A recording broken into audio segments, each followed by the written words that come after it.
Good day and welcome to the post-cabinet briefing for Monday, October 17th, 2016. The formal meeting of the cabinet took place on Monday, October 17th, 2016. The cabinet meeting was chaired by the Prime Minister, Dr. the Honorable Timothy Harris. In the government's continuing efforts to encourage investment, Cabinet approved a number of concessions to several small and medium-sized enterprises. Small and medium-sized enterprises are important for their contribution to employment, innovation, economic growth, and diversity. Cabinet discussed matters surrounding a delimitation agreement between St. Kitts and Nevis and the Netherlands regarding St. Eustatius, better known as Statia. St. Eustatius is a tiny Dutch island in the West Indies. It is a special municipality of the Netherlands. The island lies in the northern Leeward Islands, southeast of the Virgin Islands, immediately northwest of St. Kitts, and southeast of Saba. The regional capital is Oranjestad, and the island has an area of 8 square miles. Cabinet discussed the major outcomes of the 2017 Budget Estimates meeting. Cabinet is satisfied that the budget sets an appropriate framework for the delivery of government's programs. Cabinet examined the proposed medium-term fiscal framework for the 3-year period 2017 to 2019 and noted that a surplus budget should be derived and sustained economic growth will be derived over the said period.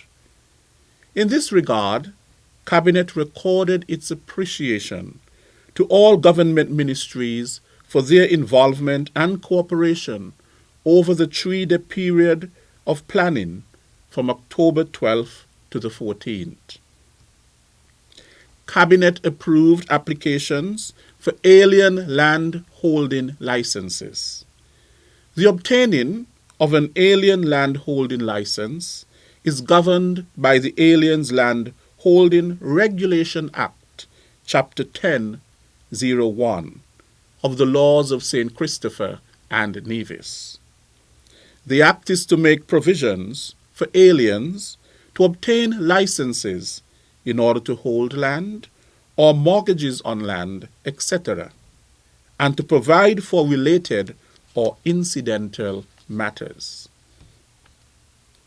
In order to expedite government's housing initiative, Cabinet mandated that a broad-based committee be put together involving the Ministry of Human Settlement, the Ministry of Sustainable Development, the Ministry of Public Infrastructure, and the Ministry of Finance, along with the National Housing Corporation, NHC. Cabinet approved the establishment of the St. Kitts and Nevis Probation and Child Welfare Board in keeping with St. Kitts and Nevis's commitments on the United Nations Convention on the Rights of the Child, in ensuring adequate care and protection of our nation's children. The St. Kitts and Nevis Probation and Child Welfare Board will be comprised of between 7 and 12 members with the responsibilities of providing and maintaining child care centers for children in need of care and protection, providing counseling and other services for children in need of care and protection, and to parents and guardians of those children, placing children in foster care and supervising foster homes, receiving reports of all cases and suspected cases of child abuse, investigating such reports and other appropriate reports, such as cases to the Attorney General, the Commissioner of Police, and the Director of Public Prosecutions, the DPP. The board, now constituted under an amendment of 2013, is also responsible for appointing both the Adoption Committee and the Child Justice Committee, which are integral to the full implementation of the Child Justice Act, which calls for diversion and a number of other alternative sentences.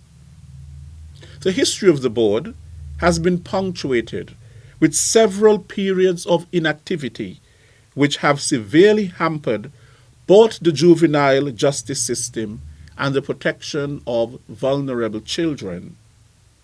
Since 2015, the Department of Probation and Child Protection Services has been unable to fully function, and it is the board and not the department that has the authority to take matters to court or remove children from homes in cases of abuse and neglect.